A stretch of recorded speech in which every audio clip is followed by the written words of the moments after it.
भगवान श्री कृष्ण गीता में कहते हैं, तेषाम सतत युक्तानाम भजताम प्रीतिपूर्वकम।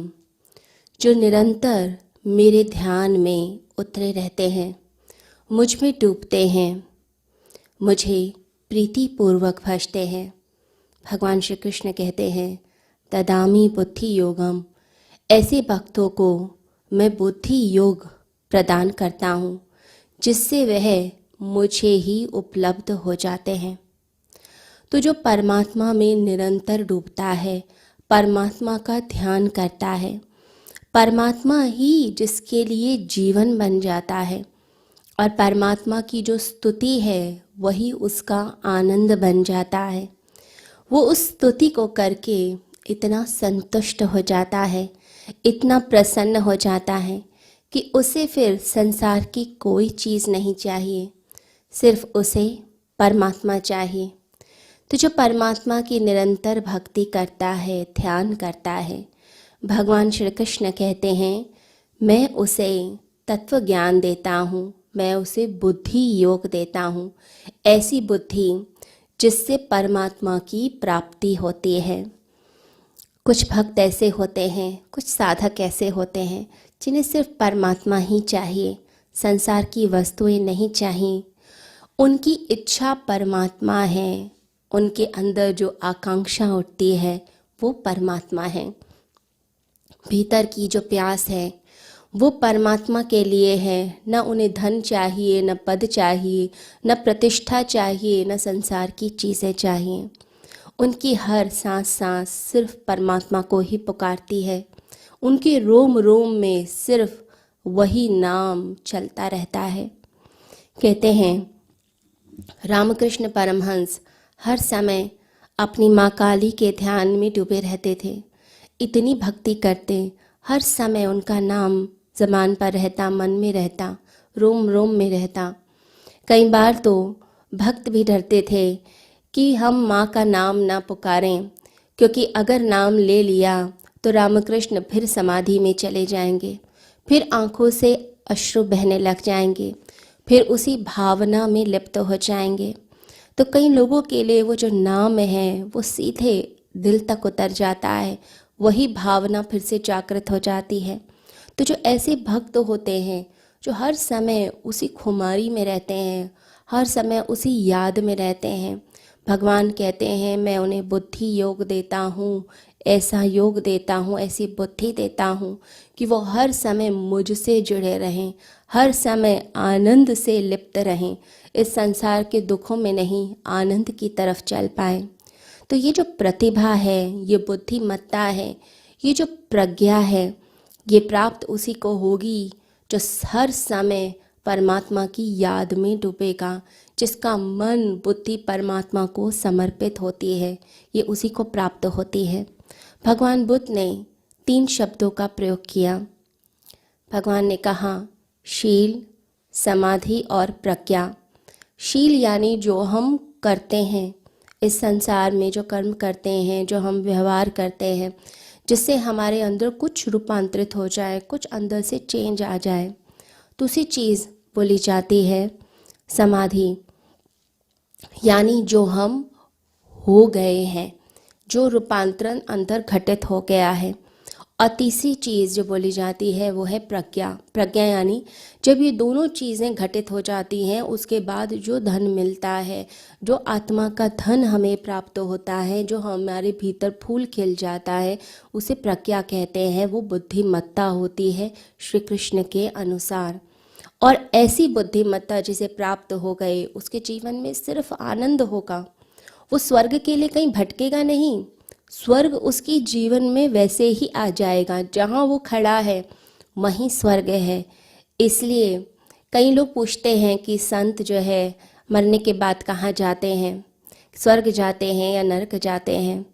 परंतु जो संत होते हैं वो तो जहाँ होते हैं वहीं स्वर्ग का निर्माण कर देते हैं, जहाँ भी है वहीं स्वर्ग है। पुण्यों की जो उनकी सुगंध है, जो तरंग है, जो किरणें हैं, वो आसपास के एरिया को, आसपास के स्थान को पूरे एरिया को ऐसा सुंदर बना देती हैं, सुगंधित कर देती हैं कि स्वर्ग के लिए कहीं जाना नहीं पड़ता। उनके पास रहकर ही स्वर्ग का अनुभव होने लग जाता है। तो बुद्धि उसे प्राप्त होगी जो भगवान से जुड़ा है, और जो भगवान से नहीं जुड़ा हुआ उसे बुद्धि नहीं मिलती। उसकी बुद्धि तो उल्टी होती है, उल्टी बुद्धि चलने लग जाती है। हम देखते हैं झील में प्रतिबिंब बनते हैं। अगर हम झील के किनारे खड़े हुए हों तो पानी में प्रतिबिंब हमारा बन जाएगा।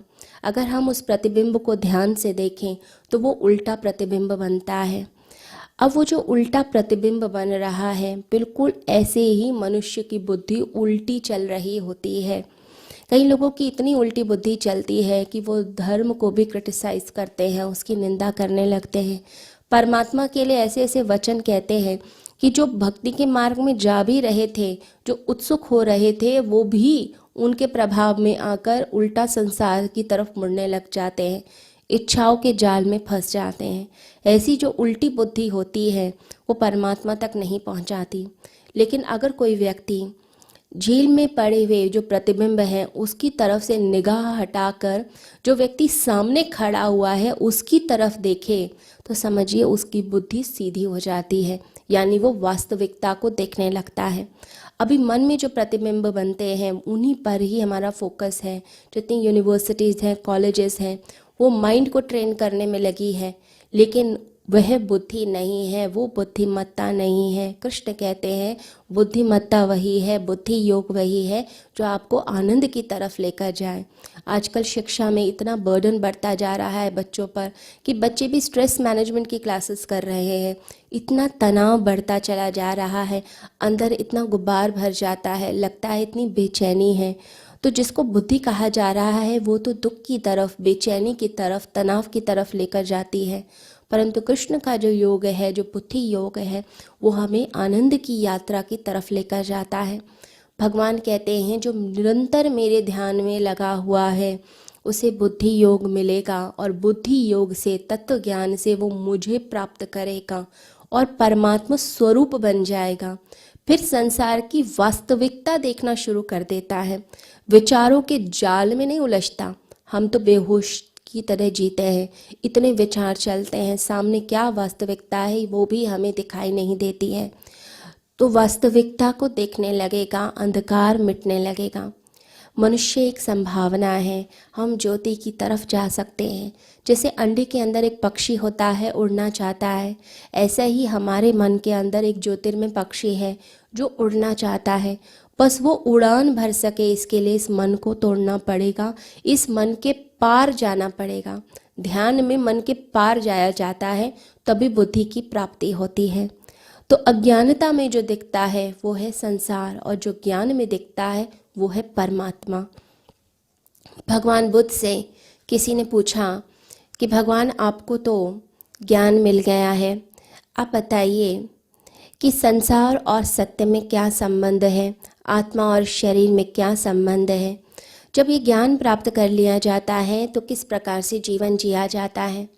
तो भगवान बुद्ध ने कहा कि जैसे कोई व्यक्ति अंधकार में जा रहा हो और सामने पड़ी हुई किसी वस्तु को देखकर उसे भ्रम हो जाए कि यह जो चीज़ पड़ी है ये सांप है, तो अंदर से तड़फने लगता है, भागने लगता है, उसका ब्लड प्रेशर बढ़ जाता है, उसके हृदय की धड़कन बढ़ जाती है, पसीने पसीने हो जाता है, उसे मृत्यु दिखती है और वो भागने लगता है। रास्ते में कोई व्यक्ति मिल जाए और कहे घबराओ मत, मेरे पास लालटेन है, मेरे पास दिया है, इसे लेकर जाओ, तुम घबराओ मत। तो जो व्यक्ति घबरा रहा था वो कहेगा उस व्यक्ति से जिसके पास लालटेन है कि क्या तुमने उस सांप को देखा है, क्या तुम लालटेन लेकर उसके पास गए थे, सांप और रस्सी में क्या संबंध है। तो जिसके पास दिया है वो व्यक्ति कहेगा कि जब लालटेन को लेकर, दिए को लेकर हम पास में जाते हैं तो जो सामने पड़ी हुई वस्तु है वो फिर रस्सी दिखाई देती है, सांप विलुप्त हो जाता है, गायब हो जाता है। जब लालटेन हटा दी जाती है, जब अंधकार हो जाता है तो उस समय रस्सी गायब हो जाती है और सांप प्रकट हो जाता है। तो यही संबंध है सांप के और रस्सी के बीच में। जब हमें वो संबंध समझ नहीं आता, जब हमें वास्तविकता समझ नहीं आती तो हम प्रश्न करने लग जाते हैं। जब व्यक्ति बुद्धि योग को प्राप्त होता है तो उसकी अज्ञानता दूर होती है, अंदर ज्ञान का आविर्भाव होता है, अंदर से ज्योति जागती है।